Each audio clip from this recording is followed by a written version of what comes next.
নমস্কার, আমি তরুণ ঘোষ। আজকে দুটো খবর নিয়ে আপনাদের সঙ্গে আলোচনা করব। প্রথম হচ্ছে ট্রাম্পের আবার মিথ্যে কথা, এবং দ্বিতীয় হচ্ছে যে আমাদের দেশেও আপনাদের দেশের মতো সেনাবাহিনী আমাদের জনগণের ওপরেও গুলি চালায়। গুলি চালালে আমাদের দেশে সেনাবাহিনীর ওপরে কি অ্যাকশন নেওয়া হয় সেটাও বিস্তারিত আজকে আলোচনা করব। বিস্তারিত মানে কি, ওই শর্টে চেষ্টা করব শেষ করতে। আগে প্রথমটায় যাই, যে আমি বরাবর বলে আসি যে একটা মিথ্যে কথা যদি বারবার বারবার বলা হয় তাহলে দেখবেন মানুষের মনে একটা জায়গায় দাগ কাটে, যে সত্যি হলো, সত্যি হতে পারে 25% লোক বিশ্বাস করবে। গতকালকে ডোনাল্ড ট্রাম্প টেলিফোন করেছিলেন আমাদের নরেন্দ্র মোদীকে। নরেন্দ্র মোদী শুভেচ্ছা জানানোর জন্য, দীপাবলির শুভেচ্ছা জানানোর জন্য টেলিফোন করেছিলেন। টেলিফোন করার পরে তো নরেন্দ্র মোদী ফোন তুলেছেন, ফোন তুলে শুভেচ্ছা বিনিময় করেছেন। তারপর বলেছেন, আমি একটা মিটিংয়ে ব্যস্ত আছি মিস্টার ট্রাম্প, আমি পরে আপনার সঙ্গে কথা বলবো। ট্রাম্প ওদিকে বুঝে গিয়েছেন যে আর তো মোদী কথা বলবে না, ট্রাম্পও লাইন ছেড়ে দিয়েছে। এখন এই যে মোদিজি ট্রাম্পের ফোন অ্যাকসেপ্ট করেন না, ট্রাম্পের সঙ্গে দেখা করেন না, মানে এই যে ইজিপ্টে অনুষ্ঠানটা হলো সেখানে উনি গেলেন না, সামনে এশিয়ান সামিট আছে সেটাতেও উনি যাবেন না, তাহলে কেন যাবেন না? তার মানে ট্রাম্পের ওপরে ভারতবর্ষের প্রধানমন্ত্রী নরেন্দ্র মোদী এমন একটা প্রেশার চাপিয়ে রেখে দিয়েছেন যে তুমি সারা বিশ্বের সামনে যেমন বাংলাদেশ সম্পর্কে তুমি আমার ওপরে চার্জ দিয়েছিলে, তোমার মুখ দিয়ে বলতে হবে বাংলাদেশ সম্পর্কে আমার সিদ্ধান্ত আমি বদলাচ্ছি, এবং প্রধানমন্ত্রী নরেন্দ্র মোদী যা সিদ্ধান্ত নেবে সেটাই সঠিক, আমি মেনে নেব। যতক্ষণ না পর্যন্ত এটা উনি বলছেন ততদিন পর্যন্ত কোনো ট্রেড ডিল হবে না। নরেন্দ্র মোদীর সঙ্গে ট্রাম্পের মুখোমুখি সাক্ষাৎ হবেন না, কারণ তাকে অবস্থান স্পষ্ট করতে হবে। ডসিয়ের তো পাঠানো হয়েছে যে মার্কিন কংগ্রেস থেকে, কিন্তু ডোনাল্ড ট্রাম্প নিজেকে তো রাজা মনে করেন। তিনি মনে করেন তিনি পৃথিবীর সম্রাট এবং বাকি সব হচ্ছে দেশগুলো হচ্ছে তার প্রজা। এবার নরেন্দ্র মোদীকে যদি দু চারটে কথা টেলিফোনে হয় তখন সেটাকেই উনি বাড়িয়ে বলবেন যে এই পাকিস্তানের যুদ্ধবিরতি নিয়ে আমার সঙ্গে কথা হয়েছে, বাংলাদেশের সংকট নিয়ে আমার সঙ্গে কথা হয়েছে, ইউক্রেন রাশিয়ার যুদ্ধ নিয়ে আমার সঙ্গে কথা হয়েছে, বানিয়ে বানিয়ে হাজারটা গল্প করবেন। রাশিয়া থেকে তেল কেনা নিয়ে এই যে চুক্তি থেকে উনি সরে আসছেন, আমার কথা এতদিন আপনাদের বিশ্বাস হচ্ছিল এবার বিশ্বাস করুন, এই সমস্ত কথা উনি আবার বলবেন। নরেন্দ্র মোদীর সঙ্গে দেখা হচ্ছে না, কথা হচ্ছে না, তাতেই উনি এই সমস্ত মিথ্যে কথাগুলো বলে যাচ্ছেন। আর নরেন্দ্র মোদীর সঙ্গে দেখা হলে পাশে পেলে আর কি কি মিথ্যে কথা বলতে পারে মানুষটা, এবার ভেবে দেখুন। আর দ্বিতীয় হচ্ছে, নরেন্দ্র মোদীকে ওই রকম আপনার ইজিপ্টের সম্মেলনে কোথায়, ব্রিটেনের কোথায়, প্রধানমন্ত্রী কোথায়, হ্যাঁ আচ্ছা ফ্রান্সের প্রেসিডেন্ট ইমানুয়েল ম্যাক্রো এসছেন, ও আচ্ছা হাজির, আচ্ছা ঠিক আছে, এইরকম করতে করতে উনি সবাইকে প্রজা বানিয়ে দেবেন। নরেন্দ্র মোদীর সেটা সহ্য হবে না, গাত্রদাহ হবে। নরেন্দ্র মোদী আগে থেকেই বুঝে গেছেন ডোনাল্ড ট্রাম্প চরিত্রটা একটু ভিন্ন টাইপের, ওনার সঙ্গে একটু অন্যভাবে ডিল করতে হবে, সোজা আঙুলে ঘি উঠবে না, সুতরাং আঙুল বেঁকাও। এখন আঙুল বেঁকাতে এখন কি অবস্থা হয়েছে সে তো আপনারা জানেন।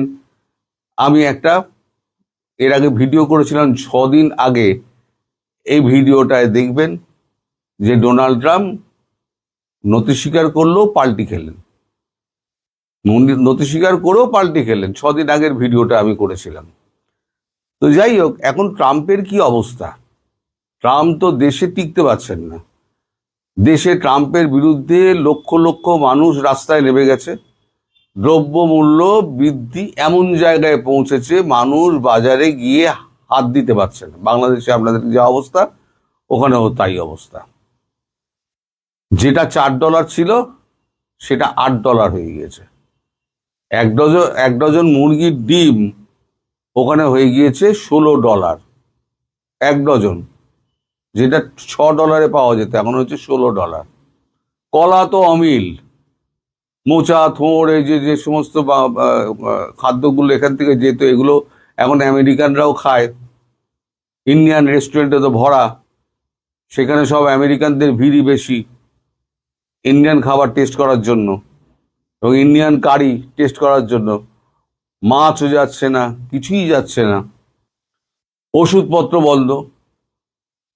এখন তিনি আবার বলছেন, ইঙ্গিত দিচ্ছেন, আমি 15 থেকে 16% মধ্যে ট্যারিফ নামিয়ে আনবো। মানে এগুলো হচ্ছে টোপ। আমি 15-16% ট্যারিফ নামিয়ে আনবো, 50%টা সেটা হচ্ছে একটা টোপ, যে এশিয়ানে সামিটে মোদি আপনি আসুন, আপনার সঙ্গে আমি কথা বলবো। মোদিজি বলেছেন আমি ব্যস্ত আছি অন্য কাজে, কারণ বিহারে ভোট ইলেকশন আছে, 9 তারিখে আর ইলেকশন আছে, 2 দফা ইলেকশন হবে, 9 আর 12 বোধ হয়, একটা 12টা ঠিক আমি কনফার্ম করছি, 9 থেকে শুরু হবে 2 দফা। তো ইলেকশন নিয়ে উনি ব্যস্ত আছেন, ওনাকে প্রচার টোচার করতে হচ্ছে, ফলে উনি ব্যস্ত থাকবেন। উনি বলেছেন আমি ভার্চুয়ালি যোগ দেবো, কিন্তু আমি ফিজিক্যালি থাকবো না। অর্থাৎ ভার্চুয়ালি যদি হয় তাহলে পৃথিবীর সব লোক উপস্থিত থাকবে, আর ভার্চুয়ালি সামনাসামনি কোনো কথাও হবে না। ফলে নরেন্দ্র মোদী সেফ খেলে দিয়েছেন। উনি এশিয়ানে থাকলেন, অথচ উনি ওখানে উপস্থিত হলেন না। এটা হচ্ছে ট্রাম্পকে শিক্ষা দেওয়ার জন্য। আর যতক্ষণ না পর্যন্ত ট্রাম্প বাংলাদেশের ব্যাপারে তার অবস্থান পরিষ্কার করছেন, ততক্ষণ পর্যন্ত ভারতবর্ষ $200 বিলিয়ন দ্রব্য পাঠাবে না। ভারতের কিচ্ছু যায় আসেনি। এই যে মার্কিন পণ্য পাঠানো বন্ধ হয়ে গেছে, ভারতের কিছু যায় আসেনি। ভারত অন্যত্র পাঠিয়ে দিচ্ছে। সারা পৃথিবী খোলা আছে ভারতের জন্য। মার্কিন যুক্তরাষ্ট্র না নেয়, না নেবে, তাদের ইচ্ছে। এবার যদি ধরুন 15% করে দিল, ভারত বলল না আমি 0%-এ করবো। আমি 0% ট্যারিফ আমার যদি হয়, তাহলে পরে আমি পণ্য পাঠাবো, আদারওয়াইজ পণ্য পাঠাবো না। এবার ট্রাম্প কি করবেন? ট্রাম্প যাবেনটা কোথায়? দেশে তো মাল নেই, চাল নেই, ডাল নেই, তেল নেই, নুন নেই, মশলাপাতি নেই। ব্রাজিল কফি পাঠানো বন্ধ করে দিয়েছে, বন্ধ করে দিয়েছে। কফি ছাড়া তাদের রাত্রিবেলা ঘুম হয় না। মানে ট্রাম্পের অবস্থা তো খুব খারাপ। সব প্ল্যাকার্ড নিয়ে মিছিল করে সব বেরিয়ে গেছে রাস্তায়, যে আমরা রাজা চাই না, আমরা সম্রাট চাই না, এটা গণতান্ত্রিক দেশ, গণতান্ত্রিক পদ্ধতিতে চালাতে হবে। মার্কিন কংগ্রেস গেছে খেপে, ডেমোক্র্যাট গেছে খেপে, ওর পার্টি রিপাবলিকান গেছে খেপে, জেডি ভান্স পাশে নেই, মার্কো রুবিও পাশে নেই, রইলটাকে ট্রাম্পের পাশে। একা একা ওই ভিখারি পাকিস্তানকে নিয়ে আর বাংলাদেশের এই গন্ডগোলকে নিয়ে উনি কতদিন থাকবেন? বাংলাদেশ থেকে ডসিয়ার পাঠিয়ে মার্কিন কংগ্রেস পা তুলেছে, কিন্তু যে ডিপ স্টেট আছে তার একাংশ কিন্তু শিকড় এত গভীরে, তারা কিন্তু এখনো তলায় তলায় বাংলাদেশে কাজ করে যাচ্ছে। সেটাই ভারতবর্ষের একমাত্র রাগ।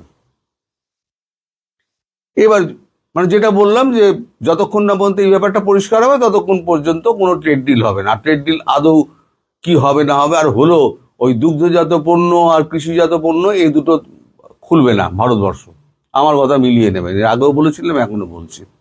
এবার আসি দ্বিতীয় প্রসঙ্গে, যে আমাদের দেশে সেনাবাহিনী কি গুলি চালায় না সাধারণ জনগণের উপরে? হ্যাঁ, চালায়।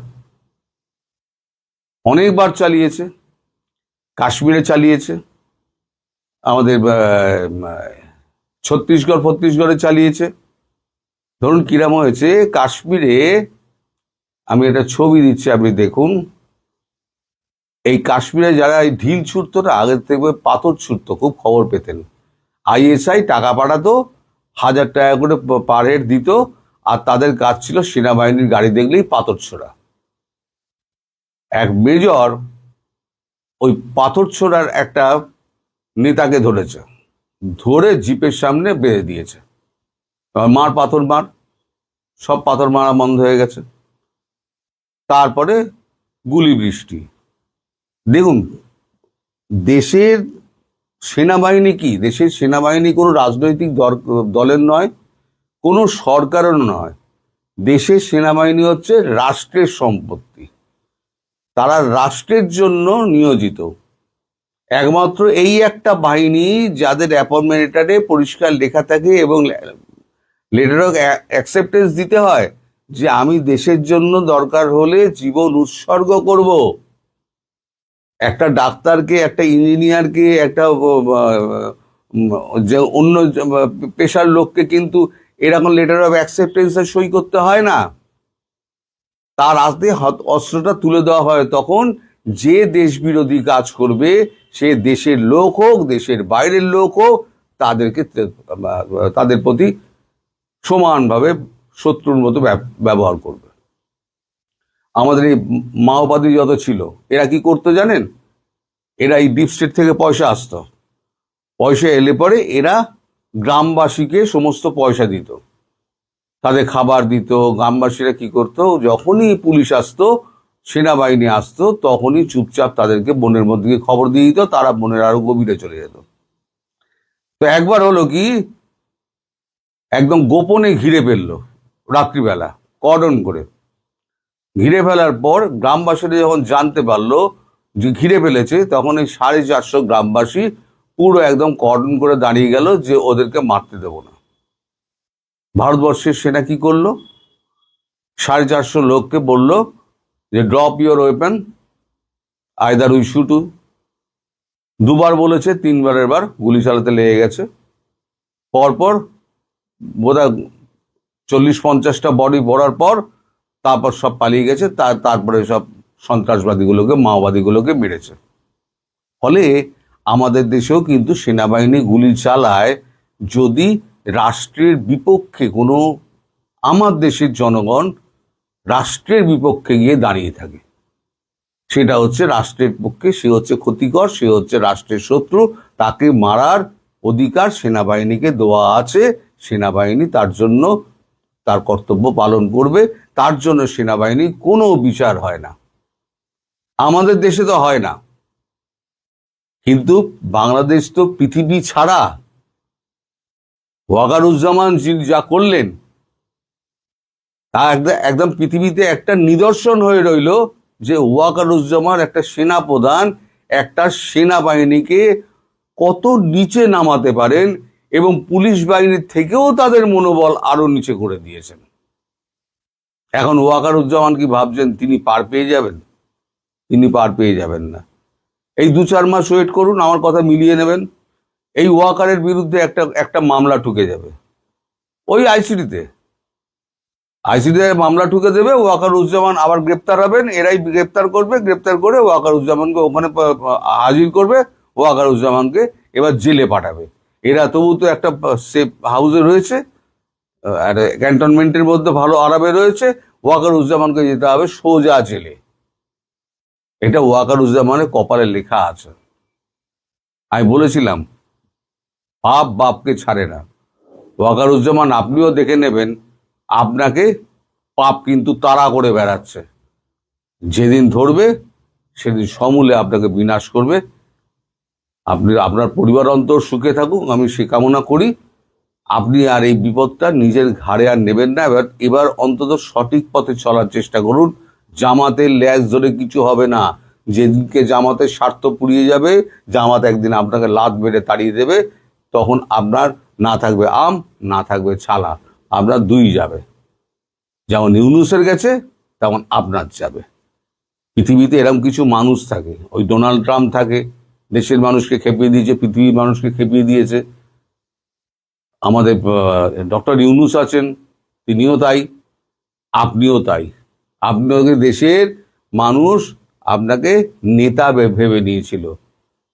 তারা মনে করেছিল আপনি তাদের ত্রাতা হিসেবে ভূমিকা নেবেন, আর আপনি হয়ে গেলেন কি সমাজের শত্রু হয়ে গেলেন। ওই গণশত্রু ইউনূসের পাশাপাশি আপনার নামও কিন্তু পৃথিবীর যখন ইতিহাস, বাংলাদেশের ইতিহাস লেখা হবে না, আপনার নামও কিন্তু ইউনূসের পাশাপাশি ওয়াকারুজ্জামান ট্রেটার বলে লেখা হবে। সবাই ভালো থাকবেন দর্শক, সুস্থ থাকবেন, সাবধানে থাকবেন। নমস্কার।